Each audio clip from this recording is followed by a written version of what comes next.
Hi friends, ಮನೆ ಮತ್ತು YouTube ಚಾನಲ್ಗೆ ಸ್ವಾಗತ. ನೀವಿನ್ನು ನಮ್ಮ ಚಾನಲ್ಗೆ ಸಬ್ಸ್ಕ್ರೈಬ್ ಮಾಡಿಲ್ಲ ಅಂದ್ರೆ ಈಗಲೇ ಸಬ್ಸ್ಕ್ರೈಬ್ ಮಾಡಿ ಹಾಗೂ ಪಕ್ಕದಲ್ಲಿರುವ ಬೆಲ್ ಬಟನ್ ಕ್ಲಿಕ್ ಮಾಡಿ. ಇದರಿಂದ ನಾವು ದಿನನಿತ್ಯ ಮಾಡುವ ವಿಡಿಯೋಗಳನ್ನ ನೀವು ತಪ್ಪದೇ ನೋಡಬಹುದು.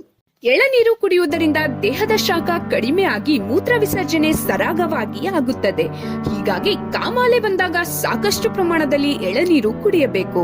ಕಾಮಾಲೆ ರೋಗಿಗಳಿಗೆ ಟೊಮೆಟೊ ಒಂದು ಉತ್ತಮ ಆಹಾರ. ಇದರಲ್ಲಿರುವ ಆಂಟಿ ಆಕ್ಸಿಡೆಂಟ್ ಮತ್ತು ಹೇರಳವಾದ ವಿಟಮಿನ್ ಸಿ ಕಾಯಿಲೆಯನ್ನು ಹತೋಟಿಗೆ ತರುತ್ತದೆ.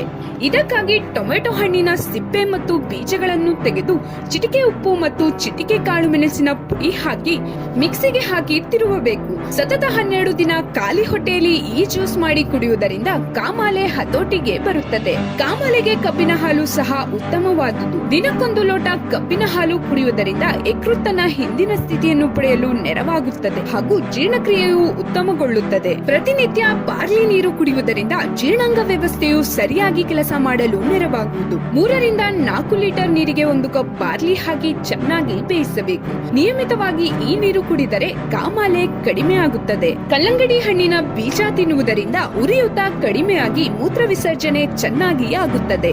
ಆಲೂಗಡ್ಡೆ, ಕ್ಯಾರೆಟ್, ಬೀಟ್ರೂಟ್ ಸೇರಿದಂತೆ ಇನ್ನಿತರ ತರಕಾರಿಗಳನ್ನು ತಿನ್ನುವುದರಿಂದ ದೇಹಕ್ಕೆ ಬೇಕಾದ ಪೌಷ್ಟಿಕಾಂಶ ಸಿಗುತ್ತದೆ.